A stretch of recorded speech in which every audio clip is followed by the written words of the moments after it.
మరి కొంగు బంగారంలా ఉన్నటువంటి మన తల్లి సమ్మక్క సారలమ్మల యొక్క మరి ఘనకీర్తిని ప్రపంచానికి చాటే చెప్పే విధంగా మనసులో నింపుకొని మీ భావాలను భావోద్వేగాలను ఈ ప్రాంతంతో ఉమ్మడి వరంగల్ జిల్లా మీడియాకు ఉండేటువంటి బంధాన్ని మరి సందర్భంగా ఈ ఆత్మీయ సమ్మేళనం ద్వారా మరింత స్ట్రాంగ్ గా నిర్మించుకోవాలి బంధాన్ని అనే ఉద్దేశంతో మరి ఇక్కడికి ఆహ్వానించుకోవడం జరిగింది. ఇక్కడ మరి మీరందరూ కూడా ఒక ఇందాక కలెక్టర్ గారు ఎస్పీ గారు మరి పరిపాలనకు సంబంధించి పనులకు సంబంధించి చాలా క్లారిటీగా వివరించడం జరిగింది. ఇక్కడ మిమ్మల్ని అందరినీ మరొకసారి మీ ద్వారా రాష్ట్ర సమ్మక్క సారలమ్మ భక్తులను దేశ విదేశాలను సమ్మక్క సారలమ్మ భక్తులను కూడా రాబోయేటువంటి మహాజాతరకు మహాఘట్టానికి ఆహ్వానం పలుకుతూ మరి ఇందులో మొదటి ఘట్టంగా మన ముఖ్యమంత్రి రేవంత్ రెడ్డి గారు 18వ తారీఖు సాయంత్రం 4 గంటలకు ఇక్కడికి వచ్చి ఇక్కడే బస చేసి నైట్ హాల్ట్ ఇక్కడే ఉండి తెల్లారి ఉదయం 7-8 గంటల మధ్య మరి ఈ యొక్క గద్దెల పునర్ప్రతిష్టాపన జరిగినటువంటి యొక్క నూతన గుడి నిర్మాణ ప్రారంభోత్సవాన్ని చేయడం జరుగుతుంది. కాబట్టి 19వ తారీఖు నాడు ఉదయం 7 గంటలకు అందరినీ ఆహ్వానిస్తున్నాం. ఇది గుడికి సంబంధించినటువంటి నూతన ప్రారంభోత్సవ కార్యక్రమం, నూతనంగా మనం చేపట్టినటువంటి. అదేవిధంగా 28 నుంచి 31 వరకు మరి మనం 2 ఏళ్లకు ఒకసారి జరిగేటువంటి మహాజాతర మహాఘట్టం 2 ఏళ్ళు వనంలో ఉండి ఈ నిండు పున్నమి రోజు మరి నిండు పున్నమి వెన్నెల గద్దెల మీద పడుతున్నటువంటి సందర్భంలో వనంలో నుంచి లక్షలాది మంది జనం యొక్క హర్షధ్వానాల ద్వారా మరి పోలీస్ కలెక్టర్ ఇతర అధికారుల గౌరవ వందనం స్వీకరించి సమ్మక్క గద్దెల మీదకి వచ్చేటువంటి మహాఘట్టానికి కూడా రాష్ట్రంలో ఉన్నటువంటి భక్తులను సమ్మక్క సారలమ్మ భక్తులను ఇతర అభిమానులను తెలుగు ప్రజలను ఆంధ్ర తెలంగాణ ఛత్తీస్గఢ్ మహారాష్ట్ర ఒరిస్సా మరి వీటితో పాటు విదేశాల్లో కూడా ఎంతో మంది సమ్మక్క సారలమ్మ భక్తులు ఉన్నారు. వారందరికి కూడా మన ఛానల్స్ ద్వారా మీ ద్వారా డేట్స్ కూడా మరొకసారి తెలియజేస్తా ఉన్నాం. జనవరి 28వ తారీఖు నాడు మరి కన్నెపల్లి నుంచి సారలమ్మ, గోవిందరాజు నుంచి పూనగల నుంచి పగడిద్దరాజు గద్దెల మీదకి సాయంత్రం 6 గంటల వరకు వచ్చి గద్దెల మీద వారిని ప్రతిష్ఠింప చేయడం జరుగుతుంది. అదేవిధంగా 29 బేస్తవారం సమ్మక్క చిలకలగుట్ట నుంచి మరి సాయంత్రం 6 గంటలకు అట్లా మరి బేస్తవారం రోజు సమ్మక్క గద్దెలు ఎక్కడం జరుగుతుంది. శుక్రవారం రోజు 30వ తారీఖు శుక్రవారం 30వ తారీఖు నాడు అందరు దేవతలు కోట్లాది మంది భక్తుల మధ్య ఈ యొక్క గద్దెల మీద ఆ రోజు అందరు దేవతలు ఉంటారు. మొక్కులు చెల్లింపుకునే డేటు. మళ్ళీ శనివారం 31వ తారీఖు నాడు తిరిగి వన ప్రవేశం జరుగుతుంది. కాబట్టి ఈ ఘట్టం అనేది ఈ మహాఘట్టం అనేది ఆ 4 రోజులు నిండు పున్నమి రోజు ఏ తారీఖన్న రాని ఏ నెలన్న రాని ఈసారి చాలా ముందుకొచ్చింది మనకు జాతర. అయినప్పటికీ కూడా అదే బుధవారం అదే బేస్తవారం అదే శుక్రవారం అదే శనివారం ఈ 4 రోజులు ఈ మహాఘట్టం జరుగుతాయి. కాబట్టి అందరినీ రావాల్సిందిగా కూడా మరొకసారి డేట్స్ మరి తెలియజేస్తా ఉన్నాను.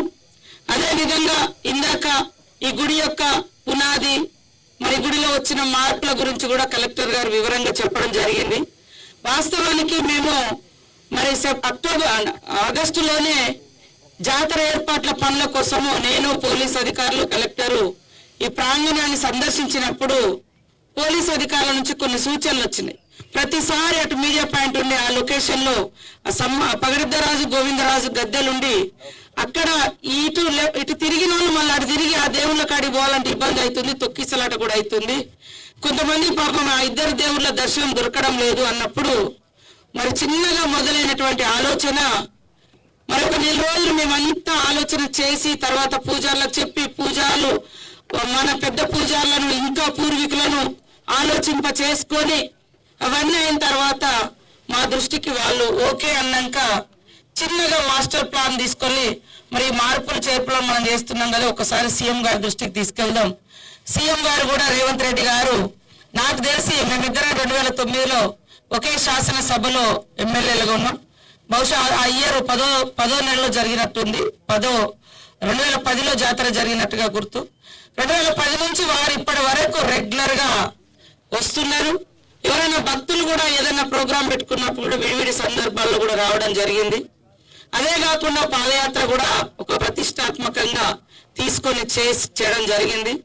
మళ్ళీ జాతర వరకు వారు ముఖ్యమంత్రిగా ఈ యొక్క తల్లుల దగ్గరికి రావడం జరిగింది. ఇది వారి దగ్గర తీసుకెళ్ళినప్పుడు ఆయన ఒకటే అన్నాడు, అక్క నువ్వు ముడితే మంచిగా చేయి, లేకుంటే ముట్టుకోకు అని చెప్పి అప్పటికప్పుడు ఆర్కిటెక్చర్స్ ను ఇతర అధికారులందరినీ నెక్స్ట్ డే పిలిపించి వారి ఇంట్లో అందరిని పిలిపించి ఇది గ్రనైట్ తో చేయండి, కొన్ని వందల ఏళ్ళ చరిత్ర మరికొన్ని వందల ఏళ్ళ చరిత్రలాగా ఉండాల్సిందే అని ఆ రకంగా రూపుదిద్దుకోవడం జరిగింది. దీంట్లో మేము పెట్టే ప్రతిదీ కూడా ఈలోపు మాకు దీని మీద రీసెర్చ్ చేసినటువంటి మరి అరుణ్ టీం కూడా దొరకడం జరిగింది. పూజారులు ఆ టీం ప్రతిదీ వాళ్ళు డిసైడ్ చేసింది తప్ప నేను కూడా ఎక్కడ ఇది చేయండి అది చేయండి అని ఎవరి మీద రుద్దలే. నాకుండే జ్ఞానాన్ని కూడా నేను అందించినప్పుడు ఏమైనా మన విభిన్నమైన మాత్రం రావద్దనే మేము కోరుకుంటాం. కొంతమంది సరే రకరకాలుగా అన్నప్పటికి కూడా దానికి మూలం ఉంది. వెనుకట ఈ సమాజంలో ఆదిమ మానవులే మొదటి మూల పురుషులుగా ఆదివాసులకు ఉంది. కానీ తర్వాత రకరకాల మార్పులు చేర్పులు మనం కూడా మోడర్నైజ్ అయిపోతూ మార్పులు చేర్పులు వస్తున్నాయి. కానీ మొదట మేము సమ్మక్కని సారలమ్మని పూజిస్తే వాళ్ళు వాళ్ళ తాతల పూర్వంలో పూజించినటువంటి ఆనవాళ్ళు పడగల మీద, ఎర్రగుడ్డ మీరు చూస్తారు పడగలు, వాటి మీద ఉండే ఆనవాళ్ళని కూడా దొరకబట్టి ఇంకా తాళపత్ర గ్రంథాలు కూడా వాళ్ళ రీసెర్చ్ లో దొరికినాయని చెప్పడంతో అవన్నింటినీ కూడా పూజార్ల గద్దెల మార్పుతో సహా మీకు ఇష్టమేనా, ఇష్టమైతే మీరు సంతకం పెట్టి ఎండోమెంట్ కమిషనర్ పంపండి, అక్కడి నుంచి ఓకే అయిన తర్వాతనే ఇక్కడ చేయండి అని ఈ రకంగా ప్రతి స్టెప్ అట్లనే ఇస్తాం. అందులో మీకు అందరూ తెలుసు, నేను మొదటి నుంచి పెద్దగా భక్తురాలనేం కాదు. అంటే జనరల్ గా ఏదో నేను ఇంకొక దిక్కు డైవర్ట్ చేసుకోపోవడానికి నేను ఒక వేరే సిద్ధాంతాల నుంచి వచ్చినాం. కానీ మా ఇంటి ఇలవేల్పులుగా ఖచ్చితంగా కష్టం వచ్చినా దుఃఖం వచ్చినా సమ్మక్క సారలమ్మ దగ్గరికి వస్తాను. నేను పుట్టింది, నా తల్లిదండ్రులు కూడా సమ్మయ్య సమ్మక్కని పేర్లు కూడా వాళ్ళే. కాబట్టి వాళ్ళ పుట్టెంటుకలు పురుడెంటుకలు వాళ్ళప్పటి నుంచి నేను కానీ నా కొడుకు కానీ అందరం ఇక్కడే. కాబట్టి మేము మా తల్లుల చరిత్రను మార్పిచ్చి ఎవరినో సంతోషపరచాల్సిన అవసరం లేదు.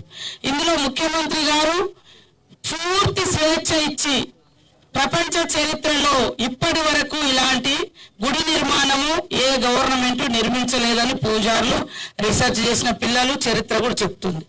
కాబట్టి పూర్తి నిధుల విడుదల సహకారం అవన్నీ సపోర్ట్ మాత్రమే ముఖ్యమంత్రి గారు, పొంగులేటి, అదే విధంగా మన ఇన్ఛార్జ్ మినిస్టర్ పొంగులేటి శ్రీనివాసరెడ్డి గారు, మన ఎండోమెంట్ మినిస్టర్ సురేఖక్క గారు, మన అడ్లూరు లక్ష్మణ్ ట్రైబల్ మినిస్టర్ గారు, వారి అందరి సహకారం. బట్ ఇక్కడ ప్రతిదీ కూడా వాళ్ళదే.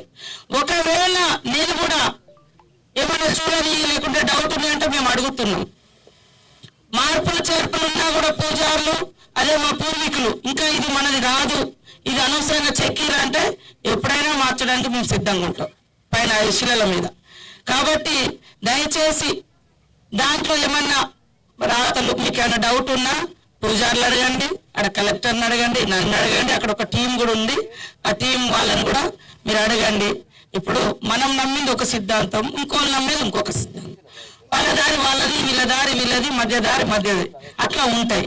కాబట్టి మీరందరూ కూడా ఈ యొక్క ఓరుగల్లు మనం ఇప్పుడు సరే 5-6 ఏళ్ల నుంచి 4 జిల్లాలు 5 జిల్లాలు 6 జిల్లాలుగా ఏర్పడి అధికార యంత్రాంగము మీడియాలో రకరకాల డీవియేషన్స్ ఇవన్నీ ఉన్నప్పటికీ మీ చిన్నతనం నుంచి కూడా మీ అమ్మ నాన్నలు మీరు మీ పిల్లలు మీ మనవరాళ్ళు తీసుకొని కూడా వస్తున్నారు. కాబట్టి ఈ ప్రాంతంలో వెలిసినటువంటి ఇష్ట దైవం చాలా మంది ఇక్కడికి వచ్చినటువంటి వాళ్ళు మాకు మంచి జరుగుతుంది అనే చెప్తా ఉన్నారు. మొన్న